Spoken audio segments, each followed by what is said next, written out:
Here are 32 things you never knew about the first season of Seinfeld. It was never supposed to be a series. An out is one of the single most enjoyable experiences of life. In late 1988, NBC offered Jerry Seinfeld a chance to make his own 90-minute stand-up special. Jerry brought in his friend Larry David, and the two came up with a special about how comedians get their material. People, you know how many people talk about we should go out? This is what they're talking about. Not one person here is home. We're all out. Then, Jerry did something bold. He decided the idea couldn't carry 90 minutes, so they pitched a pilot for a series instead. You're not doing the second show tomorrow? Well, there's this woman might be coming in. The biggest sitcom of the decade was born. You know, talking with her was like talking with you, but, you know, obviously much better. Invented in a grocery store. The show's premise didn't come from a writer's room. You know, it must be impossible for a Spanish person to order salsa and not get salsa. It came from Seinfeld and David in a grocery store, joking about the products on the shelves. I wanted salsa, not salsa. Don't you know the difference between salsa and salsa? You have the salsa after the salsa. At some point, Larry looked at Jerry and said, "This is the show." See, this should be the show. This is the show. What? This. Just talking. Yeah, right. 4 years later, the show would use that exact conversation in the episode The Pitch. I think I can sum up the show for you with one word. Nothing. Nothing? Jerry was already a star. By 1989, Jerry was one of the most famous stand-ups in America. The washing machine is the nightclub of clothes. You know, it's dark, there's bubbles happening, they're all kind of dancing around in there. He came up through open mics at the legendary comedy club Catch a Rising Star. I have noticed that women are very fast with checks, you know, because they write out so many checks. The keys they can never find in their purse. They don't know where that is. He got spotted by Rodney Dangerfield, earned a slot on a Dangerfield HBO special, and broke through with a 1981 set on The Tonight Show. He's worked a lot of small clubs, both in New York and Los Angeles. Would you welcome him, please? Jerry Seinfeld. Jerry? Before that, he had also been fired from the sitcom Benson after just a handful of episodes in 1980. Someone shows me one of their fingers, and I'm supposed to feel bad. Is that the way it's supposed to work? I mean... That bruising early experience left him with a point to prove, and a determination to retain creative control over his next project. You could just give someone the toe, really, couldn't you? I would feel worse if I got the toe than if I got the finger. Larry David's history.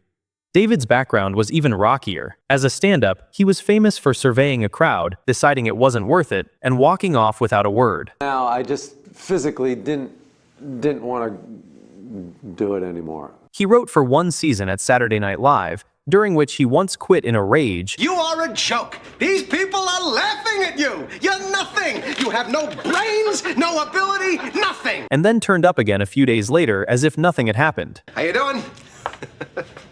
What are you doing here? What? I work here. This is a move George would pull in the season 2 episode, The Revenge. I didn't quit. Why? You took that seriously. Laughing stock, all that stuff. Come on, will you stop it? David also wrote for the sketch show Fridays, where he met a tall, zany performer named Michael Richards. Boy, the Mets blew it tonight, huh? Oh, what are you doing? Kessler, it's a tape! So half the cast was effectively assembled before the show existed. It's 1 o'clock in the morning! I avoided human contact all night to watch this. The Woody Allen impression. When Jason Alexander first read for George, he got 4 pages in and decided the whole thing felt like a Woody Allen script. So he went out and bought a pair of glasses and produced a full-on Woody Allen impression for his audition. It's signals, Jerry, it's signals, don't you? He assumed he'd never get a call back. Everything was going so well. I had to say something. I don't think you did anything wrong. I told her I liked her. Instead, they flew him to Los Angeles, and the moment he tested with Jerry, the team knew they'd found their George. I never heard him say anything really funny. But it's common sense. He's got super strength, super speed. I'm sure he's got super humor. Kramer was Kessler. Yeah. You up? Yeah. Yeah. People do move. In the pilot, the man bursting through Jerry's door isn't Kramer, he's Kessler. You got any meat? Meat? The character was based on Larry David's real-life neighbor, Kenny Kramer, so the writers used Kessler as a placeholder, while the rights to the real Kramer's name were sorted out. I don't know. Go hunt. Well, what happened in the game anyway? What happened? Well, they stunk. That's what happened. By the second episode, the name was back to Kramer, and the name stuck. Hey. Oh my God. It's the Merv Griffin set. The fourth lead was a waitress. There is no Elaine in the pilot. Mr. Seinfeld, Mr. Costanza. Are you sure this is decaf? Where's the orange indicator? It's missing. I have to do it in my head. The fourth regular was meant to be Claire, a dry waitress at the diner, played by Lee Garlington. She was written as a series regular, a female foil for the group. Can you relax? It's a cup of coffee. Claire's a professional waitress. But the producers decided a waitress permanently parked behind a counter on a different social rung from everyone else wouldn't work. Decaf left, regular right. Decaf left, regular right. So the role was dropped. Garlington also frequently rewrote her character's lines, irritating the writing team. Trust me, George, no one has any interest in seeing you on caffeine. Elaine was a network note. The single best thing NBC did for Seinfeld was complain. After the pilot, with Lee Garlington cut, the network sent a note asking for a strong female character to draw women to the show. Does this woman intend to spend time with me? I'd have to say, no. Larry and Jerry obliged, writing in a new character, and ex of Jerry's called Eileen. Hey, Elaine. Hi. You coming to the airport with us? Nope, I'm staying here for the weekend. I'm getting a break from my roommate. Larry based her on a real ex-girlfriend, Monica Yates, daughter of the novelist Richard Yates. You ought to at least take a look at it, Really? Why? because then I could move in here. They renamed her Elaine Bennis, and the rest is history.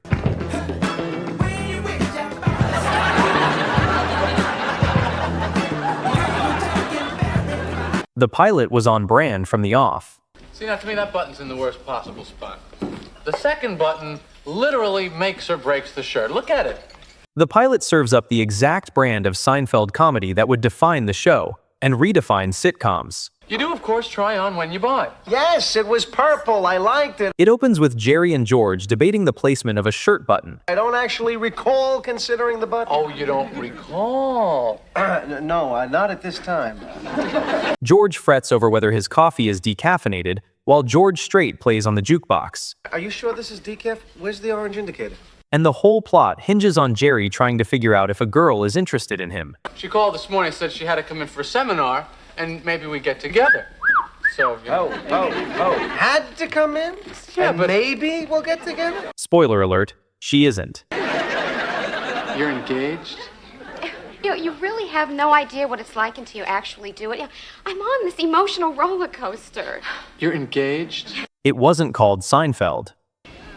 Wouldn't it be great if you could ask a woman what she's thinking? What a world that would be if you could just ask a woman what she's thinking. The series suffered a minor identity crisis before it landed on a name. The earliest drafts called it Stand Up. Then it became The Seinfeld Chronicles, which was still the series title when the pilot aired. Do you know what this is all about? Do you know why we're here? To be out. This is out. The pilot also carried the working title Good News, Bad News for a while. If she puts the bags down before she greets you, that's a good sign. Right. You know, anything in the lip area is good. Lip area. The theme tune is mostly a man's mouth. That legendary theme hides a secret. There's barely any real instrument in it. Composer Jonathan Wolfe built it almost entirely from his own mouth. Money's a very different thing before and after you eat. Before you eat, money has no value. Sampled finger snaps, lip pops, and tongue clicks, laid over a slap bass sound that wasn't a bass guitar at all, but a synthesizer. Now you don't care about money when you're hungry. You sit down in a restaurant, you're like the ruler of an empire. More drinks! They can't all be the best. There can't be this many best. Someone's graduating at the bottom of these classes. He set the tempo to roughly the pace of Jerry's speaking voice, then recut the whole thing every single week to fit that episode's particular stand-up monologue. There's something about a check that to a man it's not masculine. I don't know exactly what it is. I think to a man, a check is like a note from your mother. The insulted composer. Wolfe nearly refused to make the track. He was already an established TV theme composer, and a brand new show with an order of only 4 episodes was, in his own words, not a job. It was an insult. Then after the meal, you know, you got the pants open, You got the napkins destroyed, cigarette butt in the mashed potatoes. He signed on as a favor through a mutual friend, the comedian George Wallace. The pilot used a different composer, whose music fought with Jerry's monologue. Did you read? I can't find him. Where did he go? He didn't tell me where he was going. He must have gone out. Wolf's compositions, on the other hand, highlighted Jerry's performance perfectly. Get the cash, get your friends the car, the spot, the reservation. Then you stand around. What do? You go, we got to be getting back. 3 stars nearly played Elaine. The search for Elaine pulled in a remarkable shortlist. Among the actresses who read for the part were Rosie O'Donnell, Megan Mullally, and Patricia Heaton. George, this is Aunt May and Father Jessup. Oh, and that's my brother, Timmy. This is my boyfriend, George. Seinfeld himself said Mullally came very close. They liked her a lot, but then Julia came in. Would you mind switching seats? Oh, actually, I'd really prefer to sit here. I don't hear very well out of this ear. Heaton would go on to anchor Everybody Loves Raymond instead. Listen, Jerry, this place is falling apart. You have no hot water. You can't have soft cheese. Mullally would later turn up on the show as one of George's girlfriends before becoming a star on Will and Grace. The Bowl of Cereal. Oh, yeah, right. You have no idea who I'm talking about, do you? No. Julia Louis-Dreyfus was thrown when she walked into her audition to find Jerry casually eating a bowl of cereal. Blonde hair, remember? Glasses. Have you totally blocked out the entire time we were a couple? It didn't matter. The chemistry was instant. You know that really charming place with the separate faucets for the hot and cold? Afterwards, Jerry turned to his colleagues with absolute certainty and said, "That is Elaine." So you think you're sponge-worthy? Yes, I think I'm sponge-worthy. I think I'm very sponge-worthy. The other near misses. The near misses didn't stop with Elaine. David Alan Grier read for George, and later admitted he left the audition convinced the show would never go anywhere. Well, what are you going to do about this stock? I'm keeping it. I'm going down with the ship. The role of Kramer had its own runner-up too. Veteran character actor Larry Hankin. No, I can be very persuasive. You know that I was almost a lawyer? That close, huh? In a very Seinfeld twist, Hankin would later be cast in the series. I don't know how you're going to be comfortable like that. Oh, I'll be comfortable. When George and Jerry get a pilot made, Hankin plays the actor playing Kramer in the show within the show. I'm gonna do the character like me, not like you. You gotta play him like me. I'm Kramer. I'm Kramer. Whoa, I'm Kramer. The Lucky Soundstage. The pilot was shot on the same stage that had once housed the Dick Van Dyke Show, which the crew took as a lucky omen. You done with this? No. The diner, called Pete's Luncheonette in the pilot, is a leftover from 1984's The Muppets Take Manhattan. See, now to me, that button's in the worst possible spot. The test audience hated it. NBC screened the pilot for a test audience, and the feedback was brutal. Oh, yeah, sure. I was showing a condo on 48th Street. Besides, you think I want to miss this? An NBC research memo stated that no segment of the audience, not a single one, was eager to watch the show again. Did she even ask you what you were doing tomorrow night if you were busy? No. She calls you today, she doesn't make a plan for tomorrow? When is that? It's Saturday night. Viewers found the everyday settings dull. As one of them put it, you can't get too excited about going to the laundromat. All right, I'm leaving. I'm going to the laundry. Why don't you use the machines down in the basement? But the thing they hated is the exact thing the show became famous for. Fluff and fold, the only way to live. I drop it off, I pick it up. It's a delight. Too New York, too Jewish. The settings weren't the only issue. You can't be serious. This is New York City. There must be 11 million decent hotel rooms. The network's entertainment chief, Brandon Tartikoff, took one look at the pilot and dismissed it as too New York and too Jewish to play in the rest of the country. What do you need, a flag? This is the signal, Jerry. This is the signal. Another executive said the pilot wasn't just weak. I have no cotton balls. We're all human beings. What is the story? I've never had one. Where are the cotton balls, ladies? What are you doing with them? In his words, it was a weak week. Now that's pretty weak. The only time I ever see him is in the bottom of my little wastebasket. There's 2 or 3 that look like they've been through some horrible experience. NBC executive Warren Littlefield would later say that in the entire history of NBC pilot reports, Seinfeld's was one of the worst of all time, a document Seinfeld kept framed by his desk for years afterwards. I don't get it, okay? I admit, I'm not getting the signals. I am not getting it. David kept one too. Both men took the report that almost killed the show and used it to fuel their creative process. I can't believe you put your money in that Zentrex. You could have invested in my roll-out tie dispenser. The real Kramer across the hall. Wait a minute, I know you. You're the guy from the Calvin Klein underwear ads. That's true. When Larry David was a struggling comic, he lived at Manhattan Plaza directly across the hall from a genuine eccentric named Kenny Kramer. A man who would let himself into Larry's flat, help himself to the contents of the fridge, and pitch endless get-rich-quick schemes. You keep me posted. I'm aware of you. All right, let's go. David acknowledged his real next-door neighbor as the inspiration for Michael Richards' character. Oh, they got a cure for cancer. See, it's all big business. Oh, hey, Jerry just walked in. The real Kramer later built a paid bus tour out of his own fame. In other words, Kenny Kramer monetized the connection in exactly the same way Cosmo Kramer would have. This is Martin Van Nostrand. What are you doing here? Don't you know each other? The Summer Graveyard. NBC did what networks do with pilots they expect to fail. They aired it when they thought no one would be watching. Did you read? I can't find him. Where did he go? He didn't tell me where he was going. He must have gone out. The Seinfeld Chronicles aired on the 5th of July, 1989, deep in the summer dead zone, when audiences are outdoors and not watching TV. You're out, you want to get back. You want to go to sleep, you want to get up, you want to go out again tomorrow, right? Wherever you are in life, it's my feeling you've got to go. Insiders had a name for doomed pilots like this: garbage dump theater. If I see her, what do I say that I'm doing here in the building? You came to see me. I work in the building. What do you do? I'm an architect. But, against every expectation, the pilot still finished second in its time slot. All right, let's go. Let's go. You're on stage in 25. The shortened name. When the show was picked up for another 4 extra episodes, it changed its name to Seinfeld. So I'm online at the supermarket. 2 women in front of me. One of them, her total was $8. The other, $3. The abbreviation was done to avoid confusion with another series called The Marshall Chronicles. One more thing, Venice, regarding sexual activity.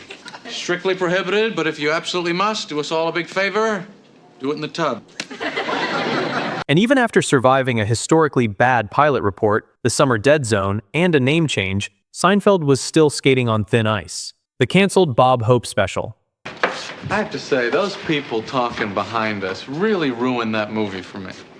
Why didn't you do something? To find the budget for the 4 episodes after the pilot, NBC executive Rick Ludwin went so far as to cancel a Bob Hope television special. What do you want me to do? I gave the guy the half turn. Then I gave him the full turn with the eye roll. The network agreed to air the 4 episodes, the smallest sitcom order in television history. I think the only reason we go to the dry cleaner is so I can say to the dry cleaner, well, it's ruined. And of course the dry cleaner can respond, it's not our fault. We're not responsible. Nobody else wanted it. It's tempting to imagine rival networks circling a future classic, but they weren't. After NBC's unsatisfactory offer, the production company, Castle Rock, shopped the show around town looking for another buyer.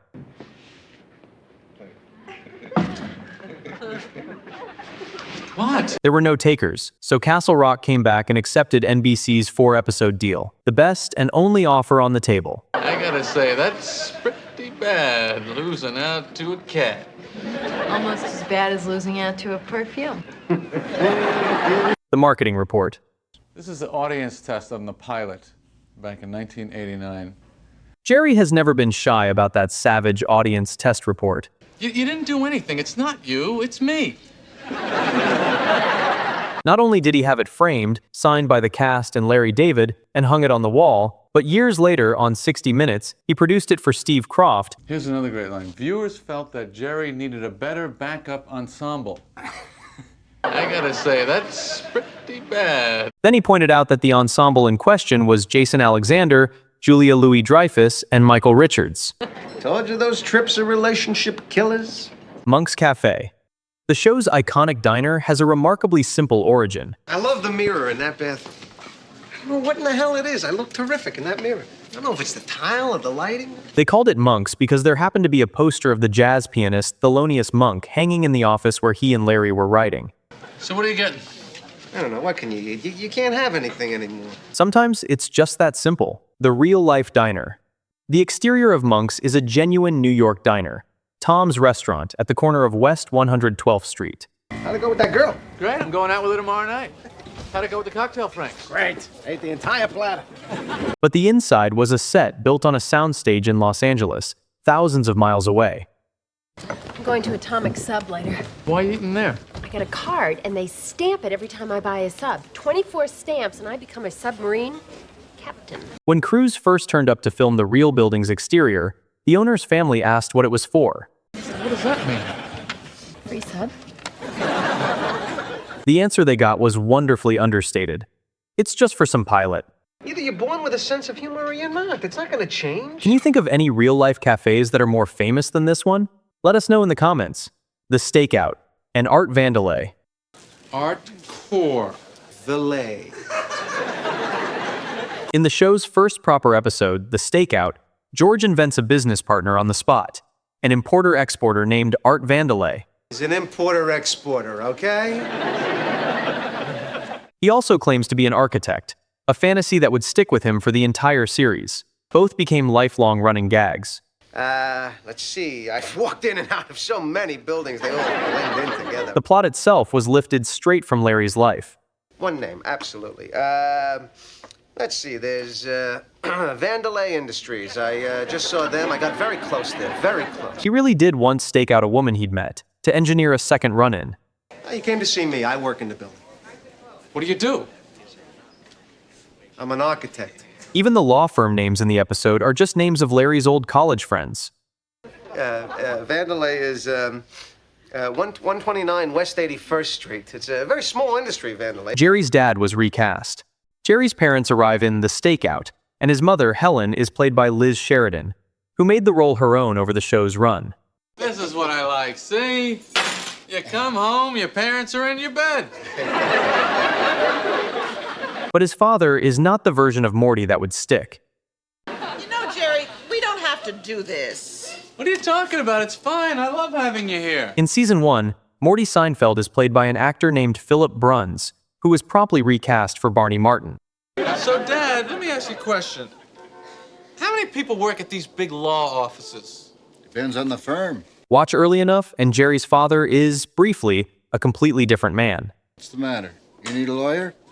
No, I met someone at this party, and I know where she works, but I don't know her name. In the first season of any sitcom, continuity is not the primary concern. Elaine's debut. Season 1 was broadcast out of order, so Elaine's first appearance on screen is The Stakeout as Jerry's ex. You know what? This would be a really funny gift for Pamela's birthday. Pamela, do I know her? Yeah, you met her when we were going out. But that wasn't the first episode she actually filmed. In production order, male unbonding was earlier. These are good. Listen. You ran out of underwear. You can't leave the house. When the network later reran The Stakeout, Jerry and Julia even introduced it as the first one they did together. Blonde hair, remember? Glasses. Have you totally blocked out the entire time we were a couple? Strictly speaking, this wasn't true. Well, a bunch of people are getting together tomorrow night at some bar for her birthday, but you don't want to go to that, no. One episode breaks the pattern. Across all 9 seasons and 180 episodes, Seinfeld titles follow a strict pattern. Almost every single one begins with the word the contest, the puffy shirt, the soup Nazi. Exactly one episode in the entire run defies it, and it's a season 1 entry, male unbonding. I have this sick compulsion to tell women how I feel. I like you, I don't tell you. We can only thank God for that. Jerry was apparently bothered enough that he later tried to have it retitled The Male Unbonding to restore order.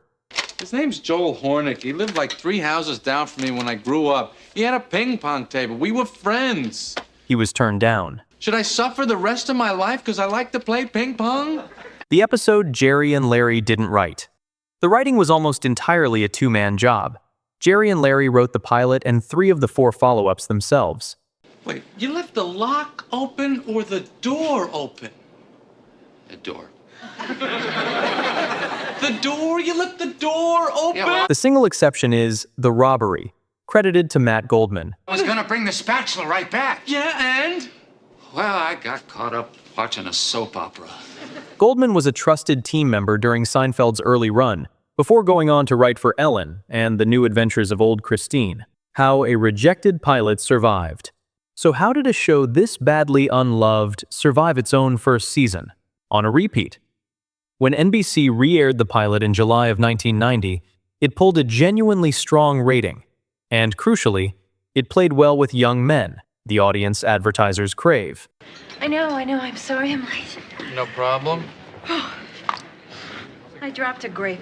That rating, more than any review, is what bought Seinfeld a second season, along with everything that came after. I dropped a grape in the kitchen and it disappeared.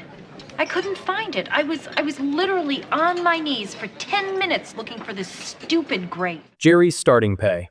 As for the man at the center of it all, Jerry was paid around $20,000 an episode that first year. Not bad for a show the network was certain would fail. Luck on the pilot, Jerry. As you will find out in coming videos, this number would rise and rise again to unimaginable levels. Get out! Thanks for joining us on our Seinfeld Season 1 sojourn. Which of these Season 1 secrets surprised you most? Let us know in the comments. And if you'd watch a full deep dive on the making of the pilot, hit like and subscribe so you don't miss it. As always, Yada, yada, yada. That is it.